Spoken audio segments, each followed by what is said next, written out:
ना कि कावेरी जी अपनी तीनों बेटियों ईशा, मोहिनी और सुहाना की शादी 3 घर जमाई लड़कों के साथ करवा देती है।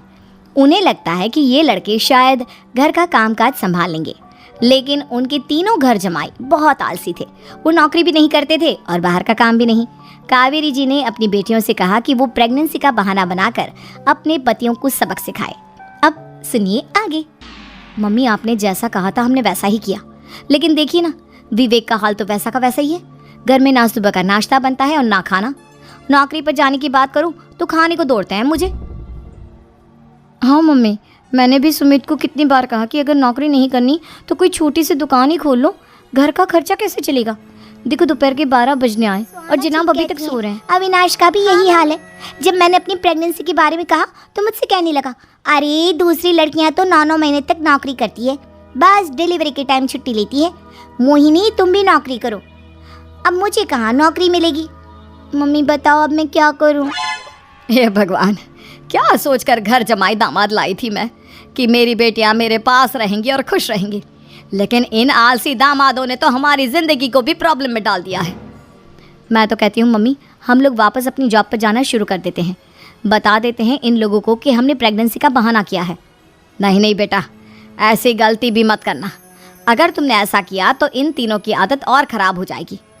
अरे आज नहीं तो कल कभी तो तुम प्रेग्नेंट होगी, तब वापस यही प्रॉब्लम आएगी। तब क्या करोगी तुम तीनों। हाँ मम्मी, आपकी बात तो बिल्कुल सही है। इन लोगों को तो सुधारना ही पड़ेगा। लेकिन कैसे? अपने बच्चों के आने की खबर सुनकर भी इन लोगों पर कोई असर नहीं हो रहा। पैसे कमाने के लिए घर से बाहर निकलना ही नहीं प्लान आया है। तुम तीनों चिंता मत करो, उन तीनों को बुलाओ, फिर मैं बात करती हूँ। थोड़ी देर बाद कावेरी जी अपने तीनों दामादों को सामने बुलाकर अपनी बात कहना शुरू करती हैं। अविनाश, सुमित और विवेक, देखो बेटा, मैं ना तुम तीनों से बड़ा प्यार करती हूँ, इसीलिए तो तुम्हें घर जमाई बना कर रखा है मैंने। अरे मम्मी जी, सीधे सीधे कहिए ना, क्या बात है। प्यार तो हम भी आपको बहुत करते हैं। अरे मम्मी जी, आपकी इज्जत भी बहुत करते हैं।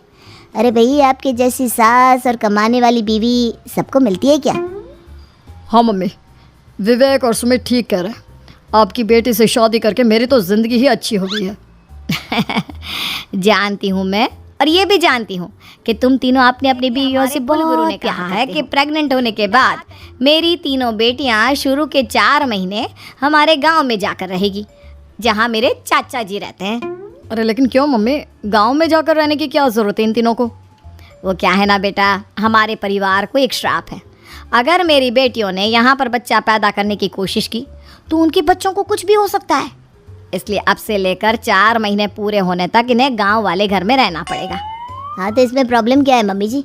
हम भी वहाँ जाकर रहेंगे, पिकनिक मनाएंगे। अरे भाई, बीवी जहाँ हम भी वहाँ। हाँ यार, आइडिया तो बहुत अच्छा है। शहर की ज़िंदगी में रह रहकर परेशान हो चुके हैं, अब कुछ दिन गांव में बिताएंगे। तुम में से कोई भी वहाँ नहीं जा सकता की कोशिश, और मैं यहाँ रहूँगी ना तुम तीनों के साथ। 4 महीने की तो बात है, उसके बाद ये तीनों ही लौट कर आ जाएंगी। ठीक है मम्मी जी, अब हमारे बच्चों का सवाल है तो ये तो करना ही पड़ेगा। कावेरी अपनी तीनों बेटियों को कुछ दिन के लिए घर से बाहर कहीं दूसरे शहर में रहने के लिए भेज देती है। कुछ दिनों के बाद, अरे मम्मी जी, बहुत दिन से पिज्ज़ा नहीं खाया, मंगवाइए ना। क्या बताऊं बेटा, पहले तो बेटियां खर्चा दे देती थी क्योंकि उनकी नौकरी थी, लेकिन अब तो मेरे पास पैसे ही नहीं बचे।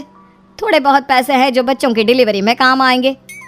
लेकिन मम्मी जी, आपकी बेटियों को वापस आने में तो अभी बहुत वक्त बाकी है। वही सोच सोच कर परेशान हो रही हूँ। सोच रही हूँ कल से दूध भी बंद करवा देती हूँ। अब दूध वाले को देने के लिए पैसे भी तो नहीं है ना। अरे नहीं नहीं मम्मी जी, अगर दूध भी बंद करवा दोगी तो मुझे चाय कहाँ से मिलेगी? बेटा, इसके अलावा हमारे पास कोई ऑप्शन नहीं है, मेरे पास पैसे ही नहीं बचे। इस तरह कावेरी जी धीरे धीरे अपने तीनों दामादों को पैसे देना बंद कर देती हैं और घर में खाने पीने की चीज़ें लाना भी बंद कर देती है। अब वो तीनों बुरी तरह से परेशान होने लगे थे और इसलिए जाने के बाद तीनों प्लान कर यार, अच्छा खाना खाए हुए कितने दिन हो गए, पता नहीं कब अच्छा खाना मिलेगा। हमारी बीवियों के जाने के बाद तो हमारी हालत भिखारियों जैसी हो गई है यार। कुछ भी हो, मुझे तो आज पिज्ज़ा खाना ही खाना है। जेब में 1 रुपया नहीं है और पिज्ज़ा खाएगा, कहाँ से आएंगे पैसे? अरे देख, वहाँ सामने बोर्ड पर क्या लिखा हुआ है, कंप्यूटर पर काम करने के लिए एक आदमी की आवश्यकता है। भाई मैं तो जा रहा हूँ, काम करूँगा जा, और शाम तक कोई काम नहीं देने वाला। हम तो घर जा रहे हैं। चल भाई सुमित। सुमित और अविनाश वहाँ से चले जाते हैं और विवेक उस कंप्यूटर शॉप पर सारा दिन काम करके 5,000 रुपये कमा कर घर लौट कर आता है और अपने खाने के लिए अच्छी अच्छी चीज़ें भी लेकर आता है। ये देखकर विवेक और सुमित के दिल में भी कुछ पैसे कमाने की इच्छा जागती है। अरे सुबह सुबह कहाँ चल दी है तुम? मम्मी जी एक बहुत अच्छी जगह रोज काम करूंगा तो पूरे 40,000 की तनख्वाह। अरे वाह, ये तो बहुत अच्छी बात है दामाद जी, आपको जाना ही चाहिए। सुमित और अविनाश विवेक को इस तरह तरक्की करते देखकर परेशान हो जाते हैं और वो दोनों भी काम की तलाश में निकल पड़ते हैं। धीरे धीरे उन दोनों को भी काम मिल जाता है। अब कावेरी के तीनों दामाद छोटी मोटी नौकरी करके अच्छा पैसा कमाने लगे थे। अरे वाह, विवेक 40,000 कमा लेता है, अविनाश 60,000 और सुमित तुम भी 40,000 के आसपास कमा ही लेते हो। कुल मिलाकर तुम अच्छे खासे पैसे कमा रहे हो बेटा। हाँ मम्मी जी, बहुत मजा आता है जब महीने के एंड में मोटी रकम हाथ में आती है। पूछिए मत मम्मी जी, घर में रहकर रोटी बना कर और तो जैसा महसूस बात तो होने बिल्कुल लगा ठीक था है। मुझे तो। और जानते हो, अब तुम तीनों की पत्नियां भी वापस लौट कर आने वाली है। लेकिन मम्मी जी अभी तो उन्हें गए सिर्फ 2 महीने हुए हैं। आपने तो कहा था वो 4 महीने के बाद लौट कर आएंगी। ऐसा कुछ नहीं है बेटा, मैं सिर्फ तुम तीनों को सबक सिखाना चाहती थी कि आदमी घर में बैठकर बीवी की कमाई खाता हुआ अच्छा नहीं लगता। इस दुनिया में हर इंसान को मेहनत करनी चाहिए, काम करना चाहिए, चाहे वो औरत हो या आदमी, ताकि अपने परिवार को संभाल सके। कावेरी की बात सुनकर उन तीनों को अपनी गलती का एहसास होता है और कावेरी उन्हें सच बता देती है कि ईशा, सुहाना और मोहिनी शहर में ही कहीं दूसरी जगह रह रहे थे।